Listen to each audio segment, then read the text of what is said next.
자, 이 신중철 대위의 귀순이 굉장히 우리 측에서는 그 귀한 귀순이었고 또 굉장히 큰 대접을 해줬던 이유 중에 하나가 뭐냐면 북에서 귀순한 최초의 장교였습니다. 네. 장교다 보니까 고급 정보가 많겠죠. 또 북한의 어떤 군사작전에 대한 정보들도 있었기 때문에 굉장히 우리 군에 많은 도움이 됐는데 그런데요, 우리에게 충격을 줬던 것이 하나 있습니다. 바로 이 신중철이 귀순 기자회견장에서 폭로한 5.7 남침 작전 계획 때문이었습니다.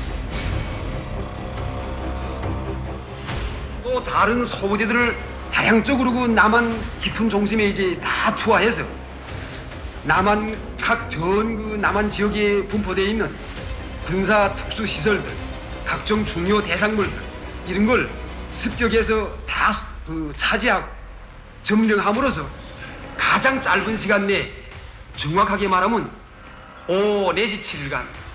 그래서 5.7 작전이야. 5.7 작전. 5 내지 7일간이라는 이 가장 짧은 기간에 남한을 완전히 평정한다는 이런 작전 계획입니다.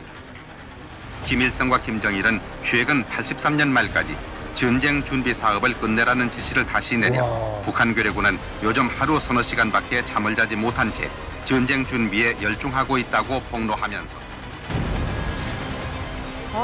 진짜 전쟁에 미쳐 있어.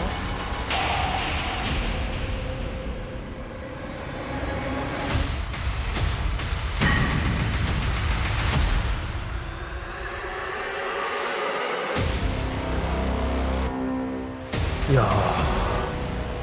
5.7이라고 그랬는데 이 숫자가 갖는 이제 의미가 뭐냐 하면은 김일성 때부터 지금 김정은까지 북한이 미국 관련돼 갖고 가장 많이 이야기하는 것 중에 하나가 주한미군 철수입니다. 왜 그러면 주한미군을 철수하자 그러는 것인가? 한반도에 전쟁이 나면은 지금 우리나라에 주둔하고 있는 미군 한 뭐 2만 7, 8천 명만 싸우는 것이 아니고 일본, 괌 여기서 이제 미군이 들어오고 우선적으로 그다음에 미 본토에서 이제 저 사단이 편성돼 갖고 이제 우리나라로 들어와요. 그러겠죠. 평상시에도 우리가 한미 연합 훈련 같은 걸 하면은 미 본토에서 오는데 얼추 한 20일 정도 되면은 이제 부산에 도착합니다. 배로. 네.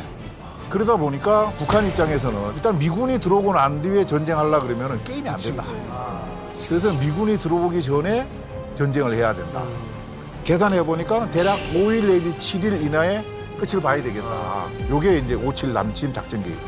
80년대 초중반까지도 실제 김일성과 김정일은 더 차이가 벌어지기 전에 한반도를 무력으로 흡수통일하려면 전면전밖에 없다라는 실제 생각을 가지고 준비하고 있었다. 이 얘기를 특히나 북한에서 내려온 육군 대위 입에서 들었을 때는 정말 공포스러운 얘기인 거죠. 그 시대에서. 제가 학교 때도 보면은 그냥 허구한 날 계속 전쟁한다고 했어요.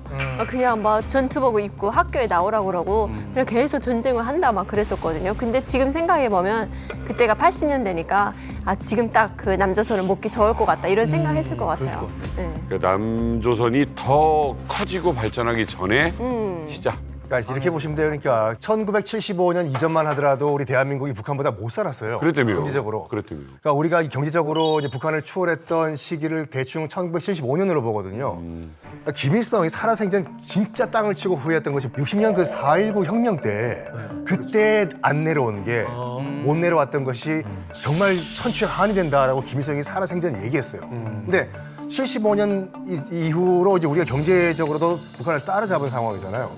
이른바 김일성은 진짜 동줄이 탄 상황에서 79년도에 박정희 대통령이 이제 시해 당하고 또 80년도에 광주 이제 민주화 운동도 일어나고 이제 우리나라 외부에서 봤을 때는 남한 사회가 좀 혼란스러워 보였겠죠. 네. 그래가지고 김일성 입장에서 봤을 때는 지금 남조선이 더 이상 자리를 잡기 전인 80년대 초반에 나의 꿈인 적화 통일을 이룩하자라는 계획을 세웠던 것 같아요, 지금요.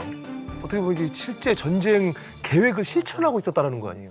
신중철 씨의 어떻게 보면 뭐 전술적인 가치랄까요? 그 귀순자들도 나름대로 우리가 보기에 이제 엄격히 정보 가치가 있는데 정말 이제 보고 같은 존재였어요. 특히 최전방에서 참모장으로 근무했고 또 고급 엘리트 과정을 다 거쳤기 때문에 전방 지역의 대대급 이하의 적전술 이런 것들이 그 당시 우리로서는 되게 궁금한 부분이었거든요. 그리고 보급품 상황, 북한군의 장교 교육 체계라든가 여러 가지 많은 정보들을 우리가 신중철 씨를 통해서 얻을 수가 있었습니다. 신중철 씨가 정말 놀라운 기여를 했다고 볼 수 있습니다. 그때 당시 80년대 초반에 우리 이영종 센터장님이 말씀하셨듯이 신중철이 가져온 정보들은 우리 군에는 없었던 다 고급 정보들이었어요. 그렇죠.